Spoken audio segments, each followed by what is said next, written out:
Okay, some more last minute stuff to finish off first. I was just glimpsing at some of the news. It seems like one of the biggest ones I read. I didn't read everything yet. Something about the FAA says that bird strikes are more dangerous than drones. Well, this will be interesting.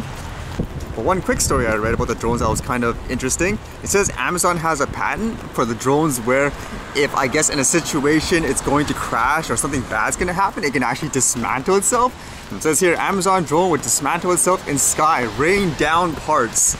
It indicates on November 28th, they received a patent outlining a possible plan for directed fragmentation for unmanned airborne vehicles used in deliveries. The core to the technology is a fragmentation sequence that the drone constantly updates with an eye to flight path, flying conditions, and what lies in terrain below. The idea behind the patent is not to let the drone dismantle itself till there's nothing left. During the fragmentation sequence, one or more parts of the components of the UAV can be released. In doing so, the weight, speed, air drag, coefficient, and other factors related to the UAV can be altered. At the same time, the momentum can be trajectory of the UAV are also altered. That's kind of interesting to think about. Basically, you're breaking itself up so that it can be safer. Okay, let me get this done first. I'll be back.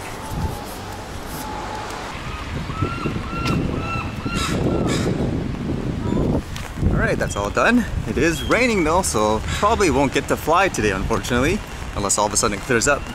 So during the wait, I was actually trying to read all these new articles about how the FAA has a funded research just to show whether or not a drone has more impact on an airplane than, say, a bird of an equal weight. It says here, new research commissioned by the FAA finds a high-speed collision between a drone and an airliner would be worse than a bird strike. Newly released animation shows how a drone could cause significant damage to a plane's engine or tail area. This year, the FAA has received an average of 250 reports of drones near airports every month, up from 159 from most of last year. There's this video of it too, so you guys can see it here. New research commissioned by the FAA finds a high-speed collision between a drone and an airliner would be worse than a bird strike. Newly released animation shows how a drone could cause significant damage to a plane's engine or tail area. This year, the FAA has received an average of 250 reports of drones near airports every month. That's up from 159 for most of last year. Chris Van Cleve is at Reagan National Airport outside Washington with a look at the danger. Chris, good morning. Well, good morning. This research used computer simulations to confirm what many in the aviation industry had long suspected, that drones, even small ones like this, can present a real threat to aircraft. That's because they're made of dense plastic, there are metal components, there are batteries, there are cameras. Essentially, it packs a much bigger punch than a bird. And remember, it was bird strikes that shut down the engines on the Miracle on the Hudson plane. These newly released animations show just how dangerous a drone strike can be to a passenger plane. Here, a drone slams into a jet engine, snapping its blades and likely rendering it useless. Another shows the potential damage to the tail section. The damage was found to be consistently worse than if a bird of the same weight hit a plane, and bird strikes can do plenty of damage. Ross Amer is a retired airline captain. He worries most about a low-altitude collision. The danger becomes when aircraft are close to the ground during takeoff and landings. These drones have obviously the range that they could do damage to the aircraft. Researchers also looked at the lithium-ion batteries that power drones. They tended to shatter in a high-speed collision, but if they didn't and remained partially intact, the batteries tended to heat up. Researchers worried that could represent a fire danger if the drone became lodged in the plane in a collision. Remember, drones are not supposed to fly above 400 feet or within 5 miles of an airport. Gail?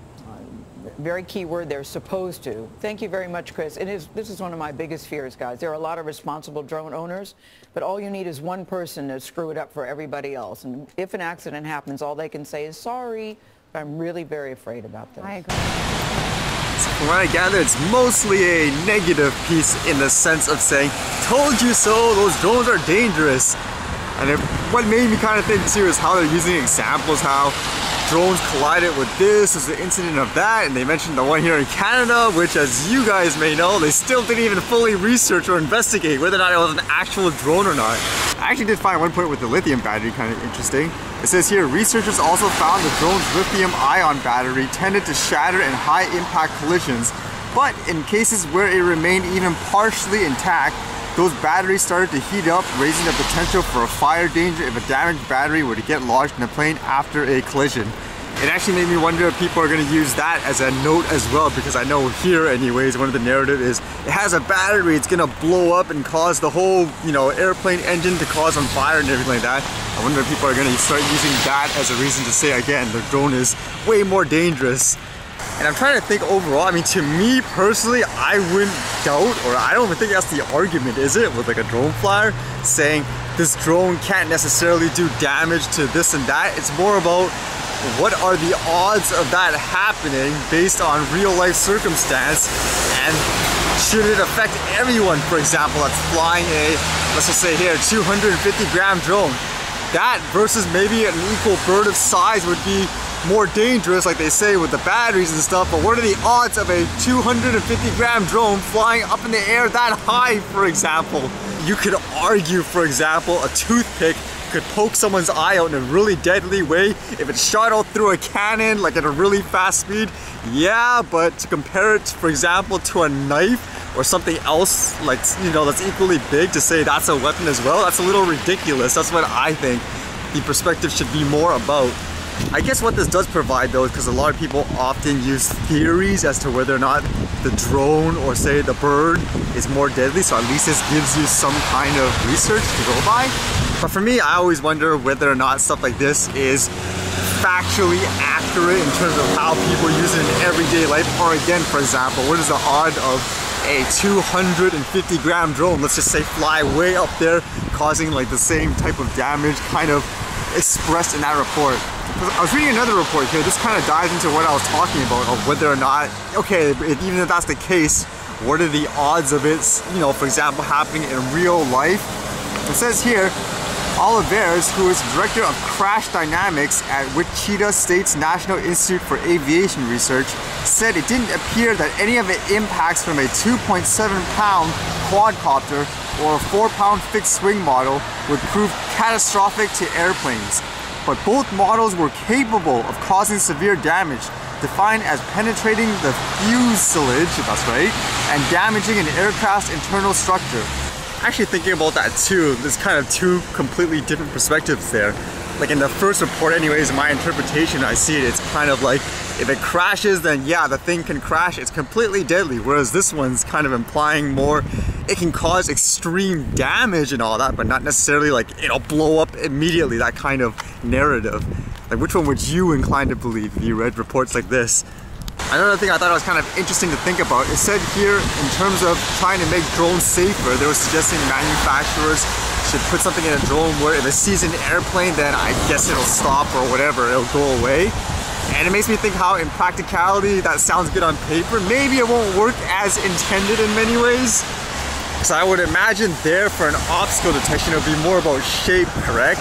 So what happens if you fly and there's a model aircraft that looks like an airplane? Would it go, oh, stop, stop, stop, airplane?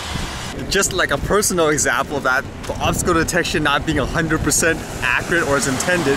Sometimes when you fly and the sunlight, let's say it's too bright, it actually thinks the sun is an object. I've seen that happen before with the Mavic, even when I was flying it as an example. I'm inclined to say personally, to me, it just comes down to common sense. Have the general guidelines and the rules for people to do really stupid things, like for example flying right into the airport, for example, trying to get, for whatever reason, whether it's a daredevil stunt drone flyer or someone trying to get videos of that. I mean, make something to punish people like that, not something that affects everybody, in my opinion. That's basically the balance. Alright, no flying to the Air 14 with the rain, it seems. Well, let's try to put something together.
All right, see you guys later.